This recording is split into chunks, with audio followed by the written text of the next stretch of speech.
everyone, welcome back to Obscurus Lupa Presents. Well, you asked for it, and here it is. China O'Brien 2.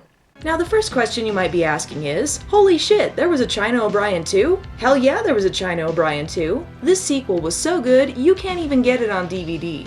The second question you might have is, why would China O'Brien get a sequel?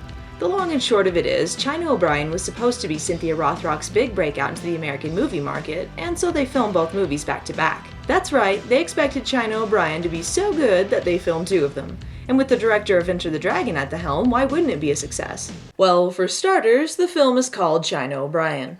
Unlike Lady Dragon 2, this sequel is actually a follow-up to the first film. Rothrock returns as China O'Brien, along with her pals Richard Norton and Keith Cook as they battle a drug dealer who wants revenge for being put in jail. The film is somehow even more plot-light than the previous one, because that's about the extent of it. Ready for this, Salacious Crumb? You're always ready. The movie begins with the police chasing down Charlie Baskin, a drug smuggler who has just escaped from prison. He ends up killing the officers before hanging out with his drug buddies who can't seem to pronounce radio. Listen, Baskin's on the radio. They thought they could keep me locked up. That judge, the prosecutor, that cop. Isn't that just like them? Prosecuting and jailing people like they got nothing better to do. Also, what happened to his goatee from the beginning? Wasting no time in things like plot or development, we see the prosecutor as he's being hounded by the press and he's immediately gunned down. Why are they looking around like they can't see the guy? He was like 10 feet away. Next we see the judge as he's at a magic show with his wife. Nefarious criminals are on the loose, however, knocking out people with hollow heads. And what's your name, sir? Martin. Had to think about that for a sec, huh? You won't bite him now, will you? I must say, I hope this trick doesn't go wrong. This would be the worst time for something to happen. Kinda lackluster magic show. And now, to prove to you, the box is empty. What? Who does that? Who shoots the box during the disappearing trick? You know how else you could prove the box was empty? Open it! Guess he was a real sharpshooter. Oh, and also, if he was still in the box when the magician and the assassin shot, then he would have been shot by the magician anyway. Good trick, lady. Yeah? What? That's the guy who played the judge in the first movie. Happy birthday.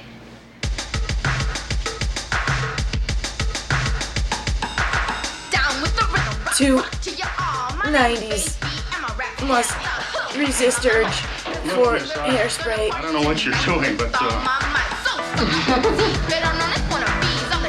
I like this guy's expression. It's like he knows how ridiculous the scene is. Your rap is crazy, and remember who said it. I'm a devastating baby, now I'm only 15, and the newest craze. Wait, did that song just say that the singer was only 15? Well, gee whiz, China O'Brien, what a great stripping song. Could you not get the rights for something from Chuck E. Cheese? Okay, get to the part where she kills him. Wonder why we're always shocking. And Poop Squad. I'm CZ Baskin and the boys. Oh, come on, they're just reusing the parade footage from the first movie. Wait, why are there Renaissance people there? This is a 4th of July parade. During the festivities, we're introduced to Frank Atkins, Baskin's partner who turned him into the police before relocating to China's town. That guy was in the first movie too! He was the badly dubbed guy at the lumberyard. Hell yeah, went right over that Foreman of Summers and told him he's got my timber. Somebody's laughed in my face. Look, if we're watching this one, we saw China O'Brien 1. You can't just reuse the same actors. The mayor is at the podium to give China a plaque for keeping the town safe. And I'm proud to say that our community boasts one of the lowest crime rates of any in the state. Or. Thank you, Mayor. Or. I'd like to dedicate this plaque in memory of my father. Oh, that's a downer. I only hope that I could be half as good a sheriff as he was. But with twice the sleeves. This is naturally followed up with a little kid karate class demonstration because I guess that's what Richard Norton's character does. They also needed more padding for the trailer. It's so cute! Sheriff! You got a call on the radio! What? What the hell was that kid doing with her radio? Is she being single white female by this 8-year-old? Realizing that we haven't had an action scene yet, a girl dressed in a slutty outfit is being hassled by some creeps, so Dakota jumps in to help her.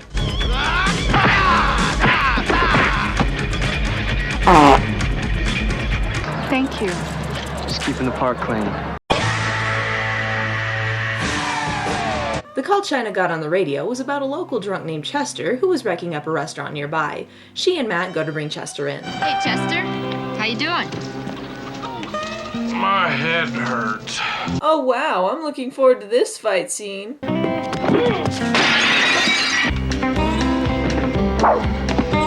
Ooh. Chairs are hard.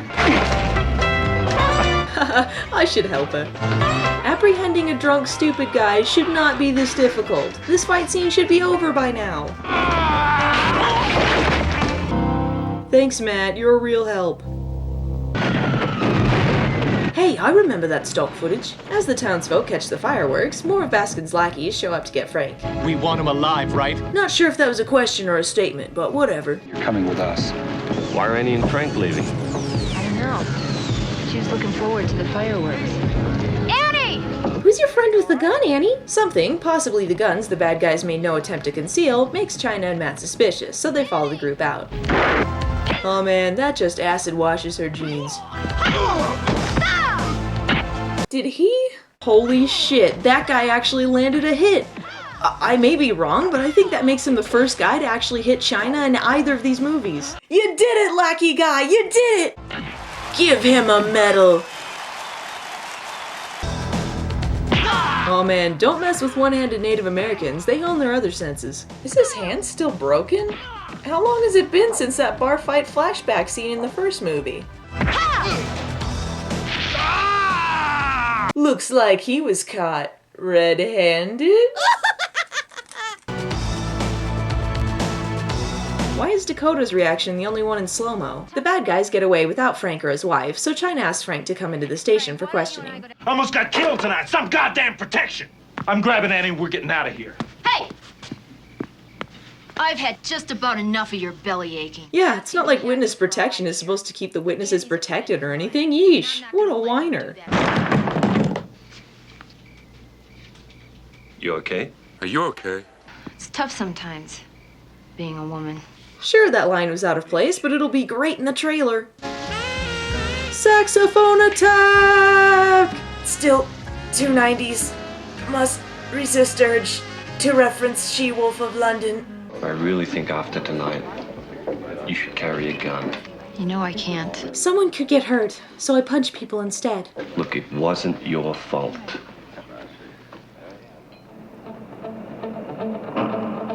We've seen the first one! That's the only reason we'd be watching part 2! You know, I forget how they got rid of the villain in part 1. How was that again? Oh yeah, he was shot. With a gun.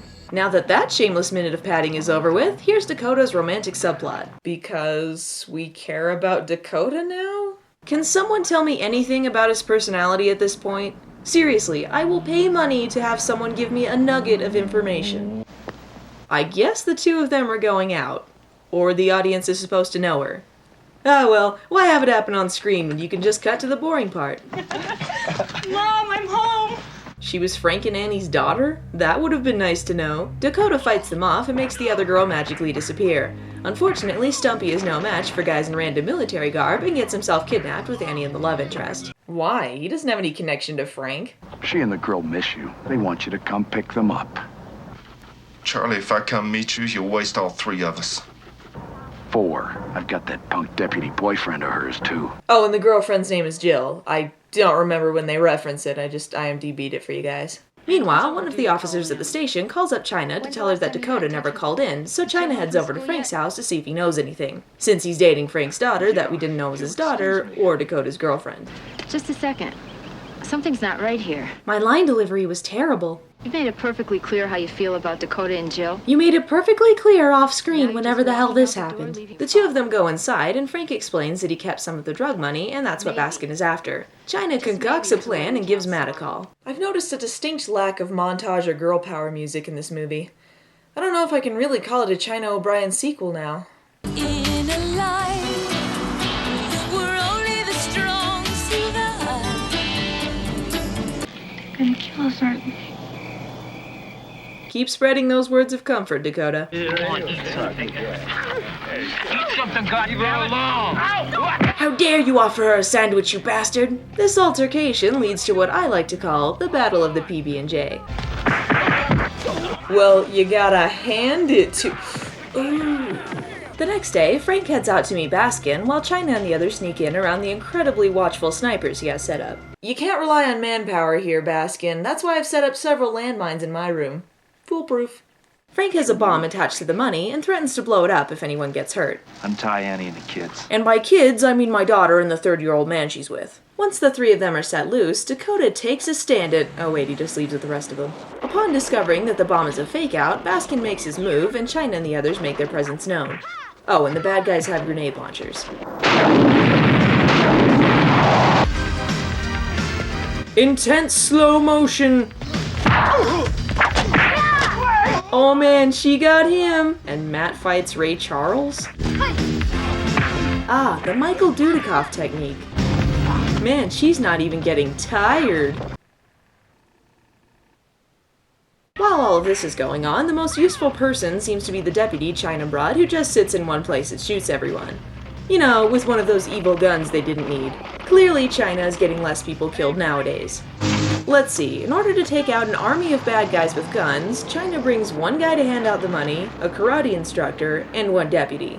I'm as surprised as you are that things worked out. Despite having 2 rocket launchers shot at them, Dakota and the others make it back to the station in one piece. Ha.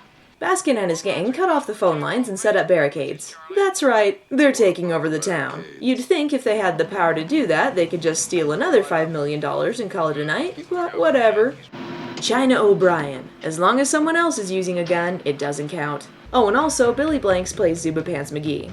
If she comes this way, we'll be ready for her. That's his only line.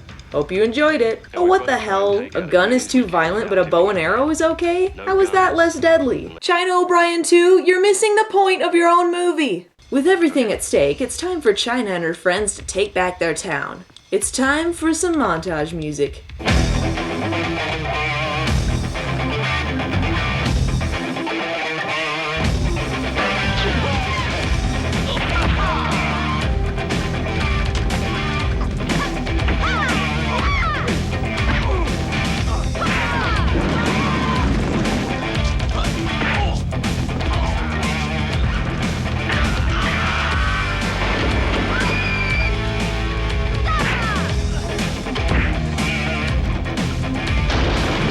What's that? This movie needs more martial arts chefs. Okay.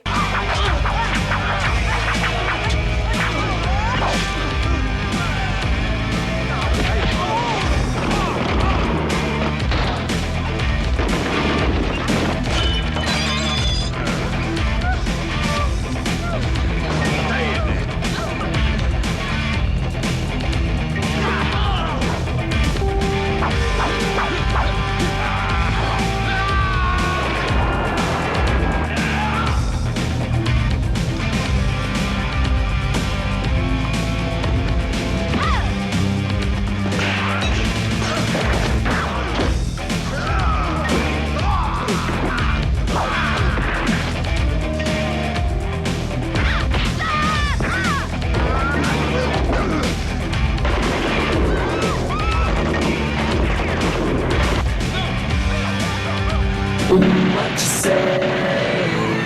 Oh, that you only meant well, 'cause you did. What you say? That it's all for the best, 'cause it is. What you say? That it's just what we need. You decided this. Wow, China O'Brien, what happened? I thought this was going to be a fun-filled, action-packed ride. Today, we lay to rest Frank Adkins, beloved husband and father. May God receive him into his merciful hands. Amen. That was a nice thing Annie did.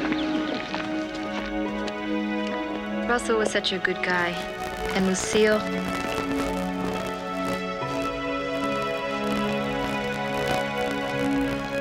I'll miss them so much. The hell? They're gonna end on that? That's not an ending, that just means they ran out of things to film. What about China O'Brien 3? Salacious Crumb! No!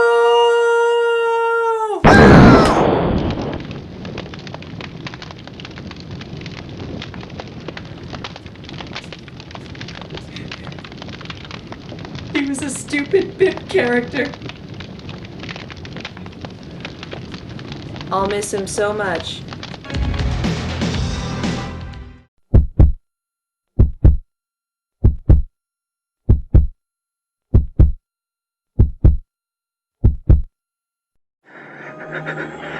Sleepy Hollow isn't just a legend. It's for real.